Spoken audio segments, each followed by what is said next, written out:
प्रश्न है, एक आयत की लंबाई और चौड़ाई में क्रमशः 10% और 20% की वृद्धि होती है, तो आयत के क्षेत्रफल में कितने परसेंट की वृद्धि होगी। इसे हम दो मेथड से कर सकते हैं। एक कर सकते हैं सक्सेसिव मेथड से। सक्सेसिव मेथड से क्या होता है, जब लगातार वृद्धि हो, यहाँ पे 10% का वृद्धि हो रहा है, 10% का वृद्धि हो रहा है किसमें, लेंथ में यानी लंबाई में, और चौड़ाई में कितना हो रहा है, 20% का वृद्धि हो रहा है। लगातार वृद्धि हो रहा है, लगातार वृद्धि होगा तो हम क्या करते हैं, सक्सेसिव मेथड लगाते हैं। सक्सेसिव मेथड का क्या होता है, क्या करते हैं सक्सेसिव मेथड में x प्लस वाई करते हैं, प्लस x गुना वाई बटे 100।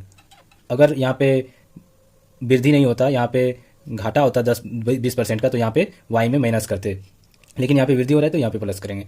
x के जगह पे क्या रखेंगे 10, y की जगह पे 20, प्लस x के जगह पे 10, y के जगह पे 20, फिर बटे हो जाएगा 100। अब इसको काटते हैं तो 0 से 0, 0 से 0, बच गया कितना, 10 प्लस 20 30, और यहाँ पे 1 गुना 2 कितना हो जाएगा 2, कितना हो गया 32% का। आयत के क्षेत्र में कितना वृद्धि हो जाएगा, 32% का वृद्धि हो जाएगा। एक और मेथड से इसको कर सकते हैं। कैसे कर सकते हैं, 10% का वृद्धि हो रहा है तो 10% का फ्रैक्शन क्या होता है, 1/10।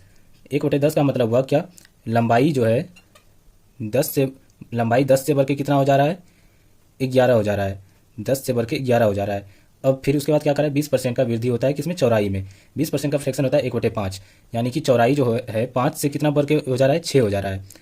आयत का क्षेत्रफल क्या होता है, लंबाई गुना चौड़ाई। तो लंबाई 10 था पहले और चौड़ाई कितना था 5, तो 10 गुना 5 कितना हो गया 50, यानी क्षेत्रफल कितना था पहले 50, अब कितना हो जा रहा है 11 गुना 6 66, अब हो जा रहा है 66।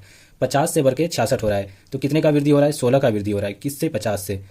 तो 16/50 परसेंटेज निकालने के लिए 100 से गुना करेंगे, तो 50 से 100 में भाग देंगे तो 2 बार में, और 16 गुना 2 तो कितना हो गया 32%। 32%, यहाँ से भी 32% निकलेगा, वहाँ से भी 32% ही निकलेगा। जैसे भी हम एग्जाम में कर सकते हैं, जो हमें आसान लगता है।